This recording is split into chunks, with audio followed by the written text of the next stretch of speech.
நல்ல அன்பும் பண்பும் கொண்ட அனைத்து நல்லுள்ளங்களுக்கும் எனது அன்பான வணக்கம். இன்னைக்கு நாம குரு 12 வீடுகள்ல நின்னா என்ன மாதிரியான நன்மைகளை செய்யுங்கிறத இந்த வீடியோல நம்ம விரிவா பார்க்கலாம். அதுக்கு முன்னாடி குருனா என்னன்னு தெரிஞ்சுக்கங்க. நவகிரகங்கள்லயே ரொம்ப ரொம்ப சுபத்துவமான ரொம்ப நல்ல ஒரு கிரகம்னா அது குரு தான். குரு மாதிரி ஒரு நல்ல கிரகம் வேற எந்த கிரகமே கிடையாது. குரு ஒரு ஜாதகத்துல வலுவா இருக்கணும். அது எந்த லக்கணமாக இருந்தாலும். ஏன்னா ஒரு மனிதனுக்கு ஒழுக்க நெறிகளை சொல்லி கொடுக்கக்கூடிய ஒரு கிரகமே குரு தான். குரு வலுத்தவன் கண்டிப்பா நல்ல ஒழுக்க நெறிகளோட தான் இருப்பான். நல்ல தனவானாகவும் இருப்பான். குரு லக்னத்தோட சம்பந்தப்பட்டாலே அந்த ஜாதகம் ஒரு யோக ஜாதகம் தான். லக்னத்தோடையோ ராசியோடையோ சம்பந்தப்பட்டு குரு நிற்கும் போது அது ரொம்ப நல்ல பலன்களை செய்யும். அதிக நல்ல பலன்களை செய்யக்கூடிய ஒரு கிரகம்னா அது குரு தான். சரி, இந்த குரு உங்க ஜாதகத்துல லக்னத்திலேயே இருந்தது அப்படின்னா ரொம்ப நல்லது. அந்த ஜாதகர் ரொம்ப நல்லவராக இருப்பாரு. யாருகிட்டையும் கோவப்படுறதெல்லாம் இருக்காது. ரொம்ப நிதானமான நல்ல குணங்கள் அதிகமாக இருக்கும். ஆன்மீக எண்ணங்கள் அதிகமாக இருக்கும். நல்ல கலாச்சாரத்தை பின்பற்றக்கூடிய ஆட்களாக இருப்பாங்க. எந்த காலகட்டங்கள்லேயும் வழி தவறி போகவே மாட்டாங்க. எப்பவுமே நேர்மையாக இருக்கக்கூடியவங்க. அடுத்தவங்களுக்கு உதவி செய்யறதுல அதிக ஆர்வங்களும் எண்ணங்களும் இருக்கும். சில சமயங்கள்ல ஏமாளியாகவும் கூடும். ஏன்னா அதிக நல்லவன் இன்னைக்கு ஏமாளியாகத்தான் இந்த உலகத்துல பார்க்கப்படுது. அதனால லக்னத்துல குரு தனிச்சு நிற்கும் போது சில சமயங்கள்ல ஏமாளியாகிறதும் உண்டு. ஆனா தெரிஞ்சுதான் ஏமாறுவாங்க. இவன் பொய் தான் சொல்றாங்கிறது இருந்தாலும் பரவாயில்ல, ஏதோ ஒரு தேவைக்குன்னு சொல்றான்னு சொல்லி வேணே அவங்ககிட்ட காசு பணத்தை கொடுத்து ஏமாறக்கூடிய ஒரு தன்மைகளையும் இந்த லக்னத்தில் இருக்கிற குரு பண்ணும். லக்னத்துல குரு நின்னுட்டாலே இந்த குழந்தைகள் மீது அதிக பாசங்கள் உண்டு. ஏன்னா குரு தான் புத்திர காரகன். அதனால லக்னத்துல குரு இருக்கும்போது தன்னுடைய குழந்தைகள் மீது அதிக பாசங்கள், குடும்பத்தின் மீது அதிக பாசங்கள், பணத்தின் மீது அக்கறைகள், எண்ணங்கள் எப்பவுமே இருக்கும். நல்ல ஒழுக்க நெறியோட வாழக்கூடிய ஒரு நல்ல குணங்களையே லக்னத்தில் இருக்கக்கூடிய குரு தரும். ஜாதகத்துல எது பலவீனமானாலும் லக்னத்தில் இருக்கிற குரு அந்த ஜாதகனை பலப்படுத்தும். சரி, இந்த குரு 2ஆம் வீட்டில் நின்னா, 2ஆம் இடங்கிறது குடும்பஸ்தானம். இங்க குரு நிக்கிறது ரொம்ப நல்லது. நல்ல குடும்பம் அமையும். நீங்க எந்த லக்னமாக இருந்தாலும் லக்னத்துக்கு 2ஆம் வீட்டுல குரு நிக்கிறது ரொம்ப நல்லது. இப்போ துலா லக்னமாக இருந்து 2ல குரு நின்னுதுன்னா குரு திசையில கடன் தான் அமையும். வம்பு வழக்குகள், பிரச்சனைகள் இதுதான் அமையும். ஆனா குரு திசை வராம இருந்ததுன்னா 2ஆம் வீட்டில் இருக்கக்கூடிய குரு பகவான் உங்களுக்கு நல்ல குடும்பத்தை தரும். ஆக 2ஆம் வீட்டுல குரு நிக்கிறது ரொம்ப நல்லது.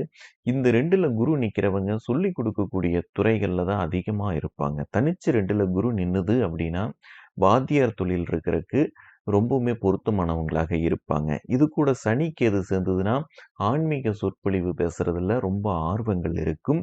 அதுக்குரிய வேலைகளை தான் அவங்க செய்வாங்க. நல்ல தனவானாகவும் இருப்பாங்க. பணத்தை வச்சு பணம் பண்ணக்கூடிய ஃபைனான்ஸு, வட்டி தொழில் இதெல்லாமே இவங்களுக்கு ரொம்பவுமே பொருத்தமாக இருக்கும்.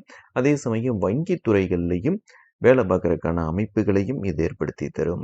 2ல குரு நிற்கிறது ரொம்ப நல்லது. எல்லா விதத்திலையுமே சிறந்தது. நல்ல குடும்பம், சொன்ன வாக்கை காப்பாற்றக்கூடிய ஒரு அமைப்பு, நல்ல பொருளாதாரம், இந்த மாதிரி அமைப்புகள் எல்லாத்தையுமே தரக்கூடிய ஒரு நிலை தான். 2ல குரு தாராளமாக நிற்கலாம். 3ஆம் வீட்டுல குரு பகவான் நின்னுது அப்படின்னா நல்ல முயற்சிகள் இவங்ககிட்ட இருக்கும். எதுக்குமே தயங்க மாட்டாங்க. ஒரு முயற்சி செய்யறதுல இவங்களாட்ட ஆட்கள் இருக்க மாட்டாங்க. அதே மாதிரி ஒரு மக்கள் கூட்டத்துல பேசக்கூடிய ஒரு நல்ல தன்மைகள் இருக்கும். பெரிய கூட்டத்திலையும் பேசக்கூடிய ஒரு அமைப்புகளை தரும். 3ஆம் வீட்டில் இருக்கக்கூடிய குரு பகவான் சகோதர இடத்துல ரொம்ப பாசங்கள் இருக்கும். சகோதர சகோதரிகளுக்கு ஏதாச்சும் செய்யணுங்கிற எண்ணங்கள் இருக்கும். அவங்கள படிக்க வைக்கிறது, அவங்க வாழ்க்கைக்கு இவங்க சம்பாரிச்சு கொடுக்கறது, இந்த மாதிரி அமைப்புகள் எல்லாமே 3ஆம் வீட்டில் இருக்கக்கூடிய குரு பகவான் தருவாரு. 3ல குரு நிற்கிறது இசை சம்பந்தமான அமைப்புகள்ல ஆர்வங்கள் ஜாஸ்தியாக இருக்கும். மீடியா சம்பந்தமான தொழிலில் ஆர்வங்கள் இருக்கும். அந்த தொழிலில் இவங்க பொருளாதாரத்தை ஈட்டக்கூடிய ஒரு அமைப்பையும் தரும். 3ல குரு பகவான் புதனுடன் சேர்ந்து நிற்கும் போது பத்திரிகை துறைகளில் பெரிய அளவில் வரக்கூடிய ஒரு அமைப்புகளை தரும். அதே சுக்கிரனோட சேர்ந்து நின்றுதுன்னா இந்த கலைத்துறைகளில் போன்ற அமைப்புகளில் பெருசாக வரக்கான அமைப்புகளையும் செய்யும். 3ஆம் வீட்டில் குரு நிற்கிறது ரொம்ப நல்லது. நல்ல முயற்சி உடையவர், நல்ல தன்னம்பிக்கை உடையவர், நல்ல சகோதரர்கள் உடையவராக இருப்பாரு. 4ஆம் வீட்டுல குரு நின்னா ரொம்ப நல்லது தான். நல்லா படிப்பாங்க, நல்ல வீடு இருக்கும், நல்ல தாயார் இருப்பாங்க. ரொம்ப வெளியூர், வெளிநாடு போறக்கான ஆர்வங்கள் அதிகமாக இருக்கும். எப்பவுமே குரு நிக்கிற இடத்த விட பார்க்குற இடத்தையும் நம்ம கண்டிப்பாக பார்க்கணும். ஏன்னா குரு 4ஆம் வீட்ல நின்னுது அப்படின்னா 8, 12ஆம் வீடுகள பார்க்கும். அதனால வெளியூர், வெளிநாடு போறதுல இவங்களுக்கு அதிக ஆர்வங்கள் இருக்கும். லைஃப்ல ஒரு டைமாவது வெளியூர், வெளிநாடு போவாங்க. வெளிநாட்டுல செட்டில் ஆகக்கூடிய ஒரு அமைப்புகள் எல்லாமே இந்த 4ஆம் வீட்ல இருக்கக்கூடிய குரு பகவான் தருவாரு. 4ஆம் வீட்ல இருக்கக்கூடிய குருவும் 10ஆம் வீட்ட பார்க்கறதுனால, வங்கி சம்பந்தமான தொழில் அமைப்புகள் இவங்களுக்கு ஏற்படுறதுக்கான வாய்ப்புகளும் இருக்குது. 4ஆம் வீட்ல குரு நின்னா நல்லா படிப்பாங்க. படிப்புல ரொம்ப முதன்மையாக வரக்கூடிய ஒரு அமைப்ப தரும். அதே மாரி தாயார் மீது ரொம்ப பாசமாக இருப்பாங்க. தாயார் இடத்துல இருந்து சொத்துக்கள் வரக்கூடிய ஒரு அமைப்புகள் எல்லாமே உண்டு. மத்தபடி நல்ல வீடு, நல்ல வாகனங்கள் கண்டிப்பாக இருக்கும். நல்ல ஒரு லக்ஸரியான வாகனத்தையும் தரக்கூடிய ஒரு அமைப்பு தான் 4ல குரு நிக்கிறது ரொம்ப ரொம்ப நல்லது. 5ஆம் வீட்ல குரு பகவான் நின்னுது அப்படின்னா, இது பாவ கிரகங்கள் பார்த்தா காரகோ பாவனாஸ்திங்கிற ஒரு அமைப்ப செய்யும். ஏன்னா 5ஆம் வீட்ல குரு நின்னுது அப்படின்னா, நல்ல குழந்தைகள கண்டிப்பாக குடுக்கும். குழந்தை மீது பாசங்கள் கண்டிப்பாக இருக்கும். 5ல குரு நின்னுது அப்படின்னா, நல்ல பூர்வீக சொத்துக்கள் இவங்களுக்கு இருக்கும். பூர்வீகத்தின் மூலியமாக நிறைய பலன்கள அடையக்கூடியவங்களாக இருப்பாங்க. பிறவியிலேயே நல்ல சொத்து பத்துக்களோட இருக்கக்கூடியவங்களாகவும் இருப்பாங்க. 5ல குரு நின்னுதுன்னா, கண்டிப்பா ஆண் வாரிசுகள கண்டிப்பாக தரும். 5ல குரு பாவ கிரகங்களின் பார்வை பெற்று நின்னா மட்டும்தான் அந்த காரகோ பாவனாஸ்தி அமைப்பை செய்யும்.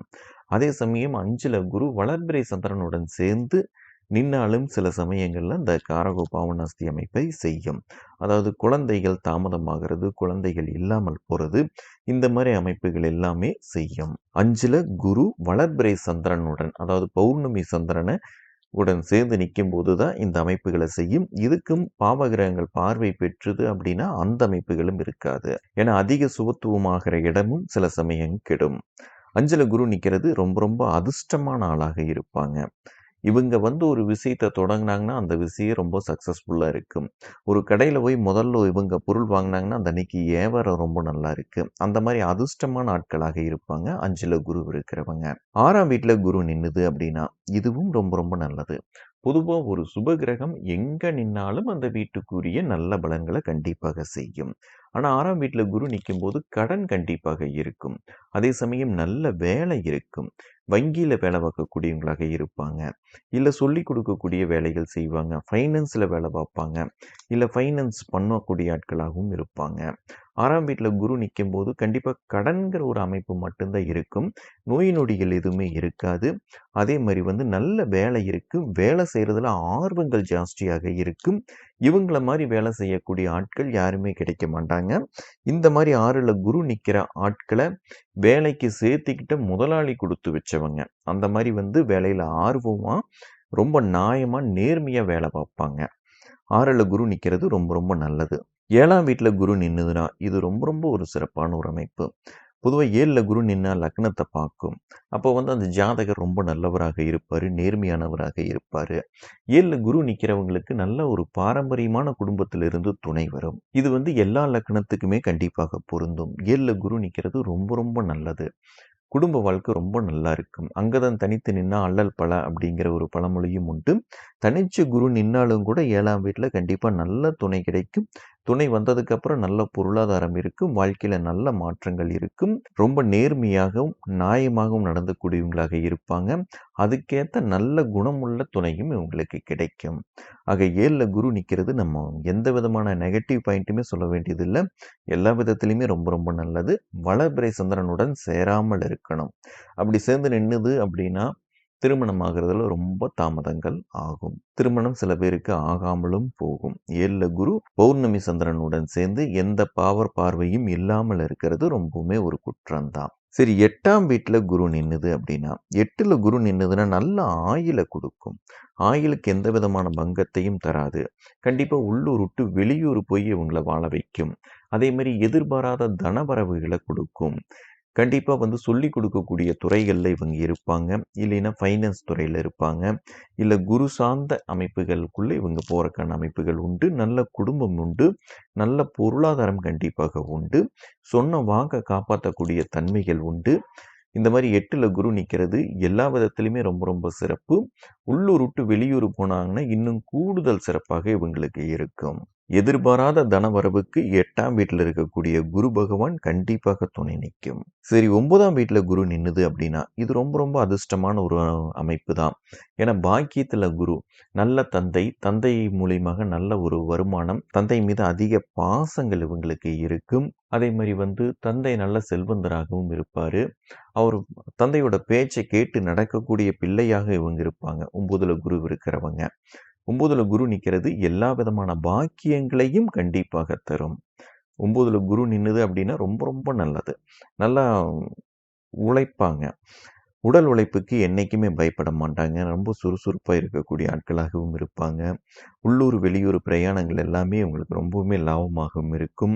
நல்ல பாரம்பரியமான குடும்பத்தில் பிறந்தவங்களாக இருப்பாங்க. 9ல குரு நிற்கிறது ரொம்ப ரொம்ப ஒரு சிறப்பான ஒரு அமைப்பு. எல்லா விதத்திலும் எல்லா விதமான பாக்கியங்களையும் அடையக்கூடிய ஒரு யோகமான ஒரு அமைப்பு தான் 9ல குரு நிற்கிறது. ஏன்னா இது லக்னத்தை பார்க்கக்கூடிய ஒரு சிறப்பு தான் 9ல குரு நின்னுது அப்படின்னா. 10ஆம் வீட்டில் குரு நின்னுது அப்படின்னா 10ல குரு தனிச்சு நிற்கவே கூடாது. 10ல குரு நிற்கும் போது தொழிலுக்கு அவ்வளவு ஒரு சிறப்பே கிடையாது. தனிச்சு நின்றுச்சு அப்படின்னா இவங்களுக்கு தொழில் செட் ஆகவே ஆகாது. ஆனால் தொழில் தான் பண்ணுவாங்க. ஆனால் தொழிலில் ஜெயிக்க முடியாது இவங்கனால. ஏன் அப்படின்னா குரு ரொம்ப ரொம்ப ஒரு சுப கிரகம். ஒரு சுப கிரகம் 10ஆம் வீட்டில் நிற்கும் போது அந்த தொழிலில் ரொம்ப நேர்மையாக இருப்பாங்க. அதனாலேயே இவங்களால ஜெயிக்க முடியாது. ஏன்னா நேர்மையாக தொழில் பண்ணி இன்னைக்கு யாருமே ஜெயிக்க முடியாது. குரு 10ஆம் வீட்டில் நிற்கிறது தொழிலுக்கு அப்படி ஒன்றும் சிறந்ததே கிடையாது. வேற ஏதாச்சும் பாவகிரகங்கள் சனியோ செவ்வாயோ ராகுவோ கூட சேர்ந்து நின்றுதுன்னா ரொம்ப ரொம்ப நல்லது. தனிச்சு 10ல் நின்னாங்கன்னா தொழில் பண்ணாலும் சரி வராது, வேலைக்கு போனாலும் சரி வராது. ஏதோ வங்கி சம்பந்தமா ஃபைனான்ஸ் சம்பந்தமான வேலைகளுக்கு போகலாம். அதுவும் ஒன்று விட்டு ஒன்று மாறிக்கிட்டே தான் இருக்கக்கூடிய ஒரு அமைப்பு. நிலையான வேலை கிடைக்கிறதுல சிரமங்கள் இருக்கும். 10ல குரு தனிச்சு நிற்கிறது அப்படி ஒன்றும் பெரிய நன்மைகளை தராது. 11ஆம் வீட்டில் குரு பகவான் 11ல குரு நிற்கிறது ஒன்றும் தப்பு கிடையாது. நல்ல ஒரு லாபத்தை கண்டிப்பாக தரும். மூத்த சகோதரர் மூலியமாக லாபங்கள் அடையக்கூடியவங்களாக இருப்பாங்க. தனக்கு அண்ணன் சம்பாரிச்சு வச்சிருப்பாரு, இல்லைன்னா அக்கா சம்பாரிச்சு வச்சிருப்பாங்க. அந்த காசுகள் இவங்களுக்கு கிடைக்கக்கூடிய ஒரு அமைப்பு. 11ஆம் வீட்டில் குரு நிற்கிறது ரொம்ப ரொம்ப நல்ல ஒரு அமைப்பு. நல்ல ஒரு மூத்த சகோதரம், அந்த சகோதரர் மூலியமாக லாபங்கள் அடையக்கூடிய ஒரு அமைப்பு தான் 11ல குரு நிற்கிறது. குருவோட திசை வந்ததுன்னா நல்ல ஒரு பொருளாதாரத்தை சம்பாதிப்பாங்க. எந்த காரியத்தை தொட்டாலும் ஜெயிக்கக்கூடிய ஒரு அமைப்பை தரும். 5ல குரு நிற்கிறவங்களுக்கு கண்டிப்பாக ஒரு ஆண் வாரிசு கிடைக்கும். ஏன்னா 5ஆம் வீட்டை குரு பார்க்கறதுனால நல்ல புத்திரர்கள் கிடைக்கக்கூடிய ஒரு அமைப்பு. அதே மாதிரி நல்ல பூர்வீகம் இருக்கக்கூடிய ஒரு அமைப்பு. 11ல குரு நிற்கிறது ரொம்ப ரொம்ப ஒரு சிறப்பு தான். நல்ல துணை கிடைக்கக்கூடிய ஒரு அமைப்பையும் ஏற்படுத்தி தரும். ஏன்னா 7ஆம் வீட்டையும் குரு பார்க்கு. ஆனால் இந்த 11ஆம் வீட்டில் குரு நின்று 7ஆம் இடம் கெட்டு போனால் 2ஆம் தர அமைப்புகளையும் இந்த குருவானது தந்துடும். ஆக 11ல குரு நின்னுதுன்னா 7ஆம் அதிபதி வலுவாக நின்றணும். அப்பதான் ஒரே துணையுடன் வாழ முடியும். 7ஆம் இடம் கெட்டு 11ஆம் வீட்டில் குரு நிற்கிறது 2ஆம் தரத்தை கண்டிப்பாக கொடுக்கும்.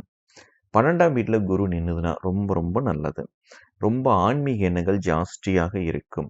தெய்வ வழிபாடுகள் அதிகமாக செய்யக்கூடிய ஆட்களாக இருப்பாங்க. 12ஆம் வீட்டில் குரு நின்னா கண்டிப்பாக வெளியூர் வெளிநாடு போறதுக்கான அமைப்புகள் கண்டிப்பாக இருக்கும். அதுவே சிற லக்கணமாக இருந்து, அதாவது ரிஷபம், சிம்மம், விருச்சிகம் இல்லை கும்பம், இந்த லக்கணங்களில் பிறந்து 12ல குரு நின்னுது அப்படின்னா கண்டிப்பாக வெளிநாட்டில் தான் இருப்பாங்க குருவோட திசையில். ஏன்னா சரராசியாக 12ஆம் வீடு வரும். அங்கே குரு நிற்கும் போது கண்டிப்பாக வெளிநாட்டில் தான் இருப்பாங்க. அது தனிச்சு குரு நின்னுதுன்னா கண்டிப்பாக வெளிநாட்டில் நல்லபடியாக இருப்பாங்க. நல்ல பொருள் சேர்க்கக்கூடியவங்களாகவும் இருப்பாங்க வெளிநாட்டில். நல்ல யோகமாக பழைப்பாங்க வெளிநாடு போய். அங்கேயே செட்டில் ஆகக்கூடிய ஒரு அமைப்பையும் தரும். படுத்தாங்கன்னா நிம்மதியாக தூங்குவாங்க. எந்த கவலையும் இல்லாமல் நிம்மதியாக தூங்கக்கூடிய ஒரு ஆட்களாக இருப்பாங்க. 12ல குரு நிற்கிறது ரொம்ப ரொம்ப நல்ல ஒரு அமைப்பு. எல்லா விதத்திலையுமே சிறப்பான ஒரு அமைப்பு. பொருளாதாரத்தை நல்லபடியாக விரயம் பண்ணுவாங்க. சுப விரயங்கள் பண்ணுவாங்க. தன்னுடைய சுகத்துக்காக என்ன தேவையோ அதெல்லாமே செலவு பண்ணுவாங்க. ஒரு பென்ஸு கார் வாங்கணும்னா வாங்குவாங்க. ஆடி வாங்கணும்னாலும் வாங்குவாங்க. நல்ல வீடு வாசல் கட்டக்கூடிய ஒரு அமைப்பு. இது எல்லாத்தையுமே 12ல் இருக்கக்கூடிய குரு பகவான் தருவார். ஆனால் வெளிநாட்டில் போய் தான் தருவார். 12ல குரு நிற்கிறது ரொம்ப ரொம்ப ஒரு நல்ல ஒரு அமைப்பு தான். குரு திசையில் வெளியூர் வெளிநாடு கண்டிப்பாக பயணங்கள் செய்வாங்க. ஆக 12 வீடுகளில் குரு நின்னா இந்த மாதிரியான பலன்கள் செய்யுங்கிறது ஒரு பொதுவான விதி தான்.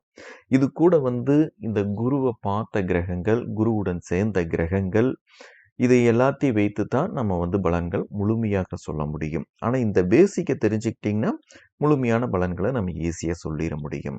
இந்த வீடியோ உங்களுக்கு பிடிச்சிருந்துச்சுன்னா லைக் பண்ணுங்கள், பிளானட் டாக்கீஸ் சேனலை சப்ஸ்கிரைப் பண்ணுங்கள், மறக்காமல் பெல் ஐக்கானை கிளிக் பண்ணிடுங்க. மறுபடியும் நம்ம அடுத்த வீடியோவில் சந்திப்போம். நன்றி, வணக்கம்.